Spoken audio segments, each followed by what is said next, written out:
Good afternoon, sixth grade. I hope you've had a good morning. I hope you're ready for an afternoon of hard work, focus, and learning. I hope your weekend was restful and fun and productive. So let's get into today's lesson. Feedback from Fridays and a focus on today's lesson. Um, Pretty disappointed with our turn-in rate. We dropped 13% from Thursday to Friday. It is Spirit Week. And as you can see, today's pajama day. Tomorrow is crazy hair day. If sixth and seventh grade can get their turn-in rates to over 50% on tonight's assignment, I will do something extra special for crazy hair day. So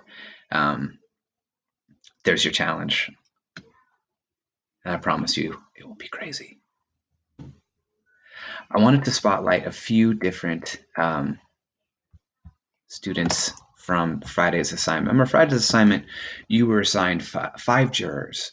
You needed to really, something that the juror said, something that jumped out at you. You needed to capture that as evidence. You needed to explain, show what that quote showed about that juror, and then in your analysis, connect the two. How does the quote prove your claim?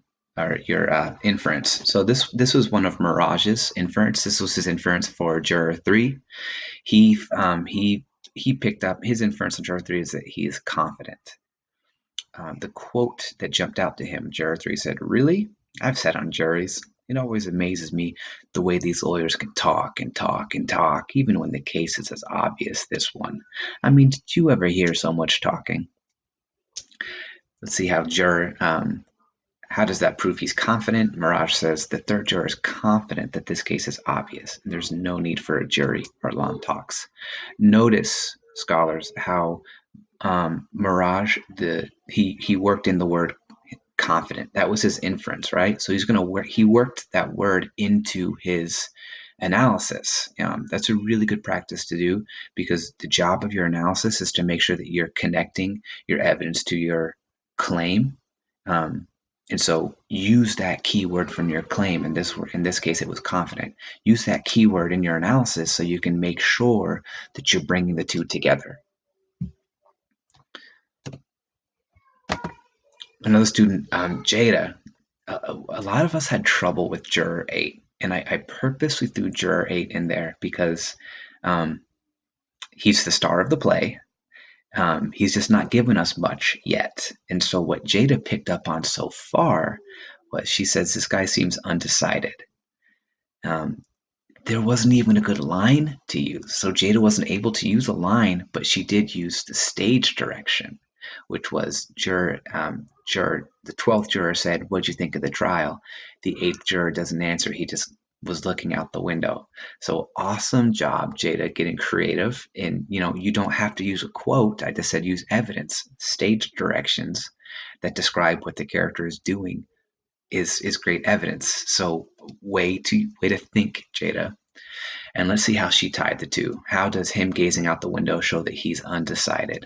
She says this highlights how the 8th juror doesn't really have an opinion about the trial, but he is still included in with the decision making. So she thinks him just gazing out shows that he doesn't have an opinion. Jada was one of the few people to get 4 out of 4 on that one, so good job, Jada. All right, let me show you my tracker from the same day, okay? I did the foreman in my think aloud, so we saw that one. Juror 3 to me seems pretty prejudiced. And remember, guys, prejudiced is usually meant as a synonym for racist, but they're not quite the same. Racist is more specific when you have a negative view of people because of their ethnicity or, where they come from or what they look like. Prejudice is when you have just a negative view of a group of people, but it doesn't just have to be based on race. So juror 3 to me seems prejudice against kids, teenagers in general, or maybe people from certain areas. The quote that jumped out to me was, "I think we'd be better off if we took these tough kids and slapped them down before they make trouble." That jumped out to me as a prejudice against kids, tough kids. So in my analysis, I said juror 3 seems to have an extremely negative view of all kids that look like the defendant or come from the same background. He doesn't just express contempt for the defendant, but any kid like him, right? He didn't just say this kid should be slapped down. He said all these kids, right? Juror number 7 to me seemed selfish. They're deciding someone's life and someone's fate. And his quote was a GD waste of time. To me, that shows selfish. To me, it said this shows that juror 7 is so wrapped up in himself, right? He's so worried about getting this baseball game that he doesn't take the time to consider how much this trial means to the defendant, somebody else. He thinks him getting to a baseball game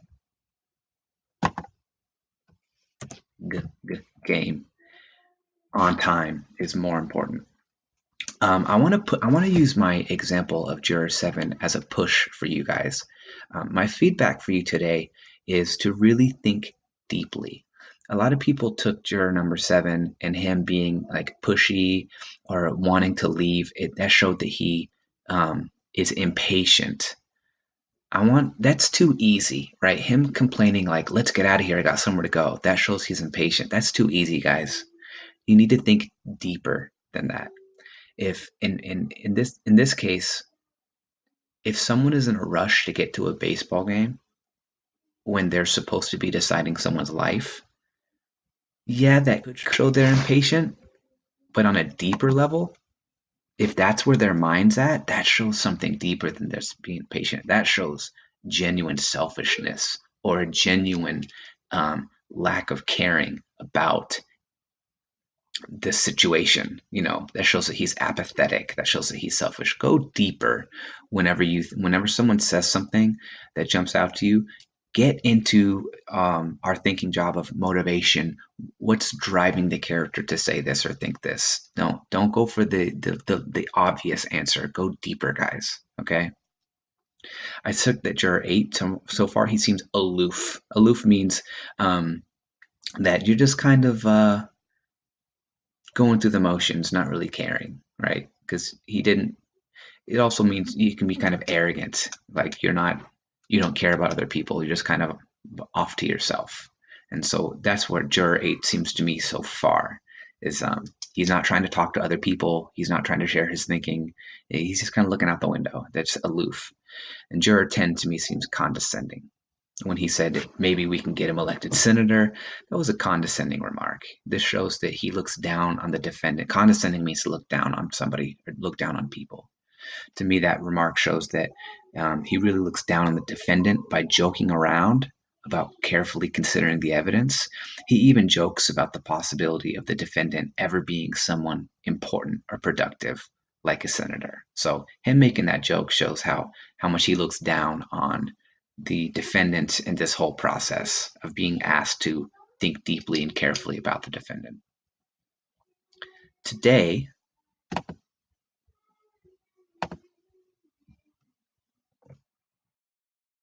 we're going to be dealing with the ideas of subjectivity and objectivity. So take a second right now, make sure you've got something to write with because you're going to want to take notes. Okay, so if you don't have a pencil and a paper, push pause, go get some, because these notes on what subjectivity means and what objectivity means are important terms in general, but they're going to be really, if you don't understand these terms, you're going to have a hard time on today's lesson. All right, so go push pause, go get some pencil and paper to take some notes. All right, first let's look at subjectivity. Subjectivity is when it's once you have a biased or an opinionated account of reality. These biases that you hold can be against a certain group of people, or it can be it can also be for a certain group of people. Okay, so biases can be negative and positive. Something that's subjective, it can be negative or positive, but the key word there is it's someone's opinion. Okay, look at the last bullet point. Being subjective means to make decisions or statements or decisions based on feelings and opinions. Okay, so that's key right there. Subjective equals feelings opinions, or biases. We all are subjective, right? When you're deciding what to eat for dinner, that's usually a subjective decision. It's based on your opinion, right? You have subjective opinions of your friends, so subjective is it's more opinionated. The opposite is objectivity. Objectivity is the most factual and truthful account of reality. A person is objective when they consider all the facts without letting their personal bias impact how they view those facts, right? So it's fact-based. Subjective is opinion-based.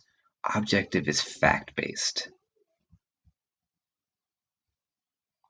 All right, quick quiz. Which of these statements is when I'm going to give you 4 statements, you have to decide if this is subjective or objective. Again, the key synonym, the key word you should have in mind when you think subjective is what? Right, opinion or bias. The key word that you should have in mind when you see the term objective is what? Right, facts. Okay, so I'm going to give you a statement. You tell me if it's subjective or objective. There was a 3-alarm fire on Columbus Avenue today. That would be objective. Jonas should have remained in his community. That would be subjective. What word clued you to the fact that this was an opinion? Yeah, should. Anytime you're saying someone should do something, that's your opinion. So that's subjective. Same on gun control laws should be more strict. Yes, that's subjective. And we will be having a student council meeting at 5 p.m. That would be objective. That's just stating a fact. Okay, so let's take a look at today's assignment and then you guys can get into it. I've updated our page numbers to reflect the PDF file. My bad, guys. I know that most of you don't have this physical copy, so I'll make sure on our assignments the pages I include are not from the book, they're from the PDF. Shout out to Mr. Calabrese for pointing that out to me. Today, your focus question is, let's look at the bottom here. Is the jury becoming more subjective or objective? So in their discussion, are they being driven by the facts of the case, or are they being driven by their own personal biases? Okay. Let's do the first bit together so that you can see kind of how this process goes and what you're going to be doing in the evidence tracker here, okay? All right, so if we pull up, we're starting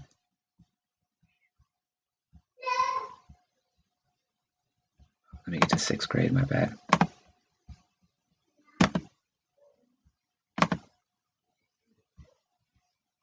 We're starting on page 19 in the PDF.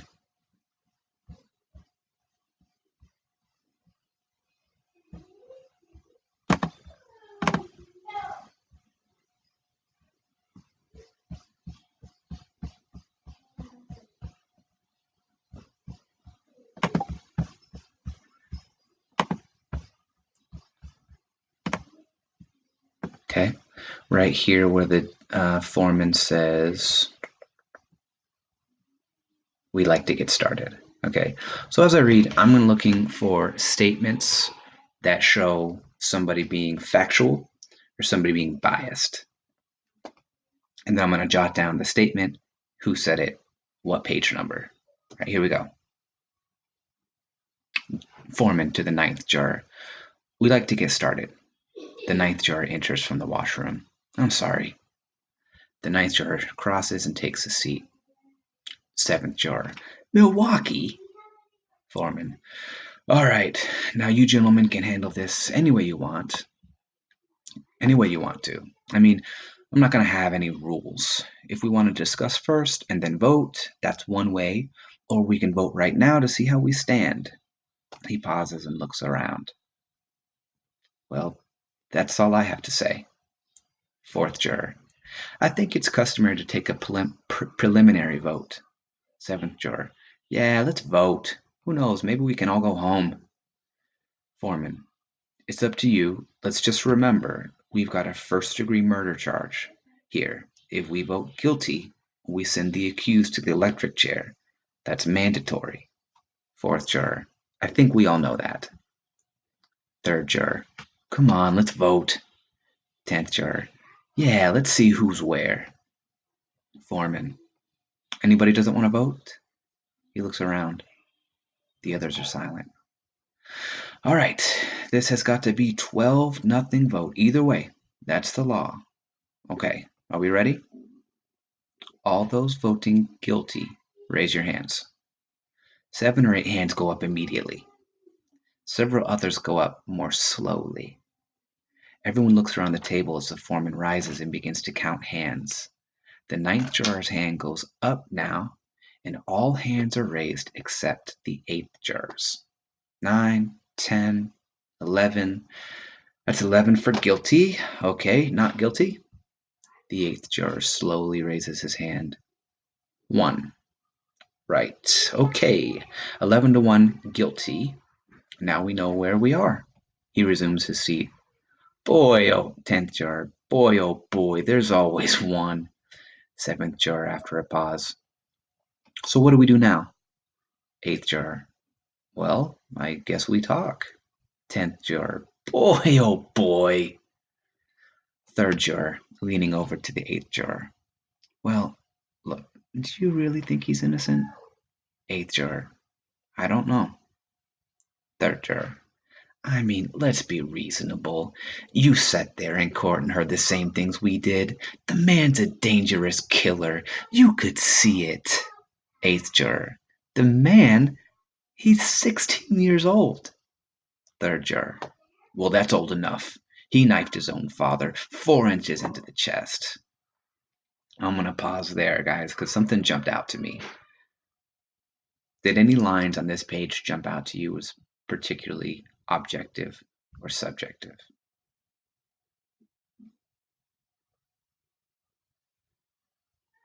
The 3rd juror's statement right here. The man's a dangerous killer. You could see it. That seems very, very strong language like that, very opinionated, especially because the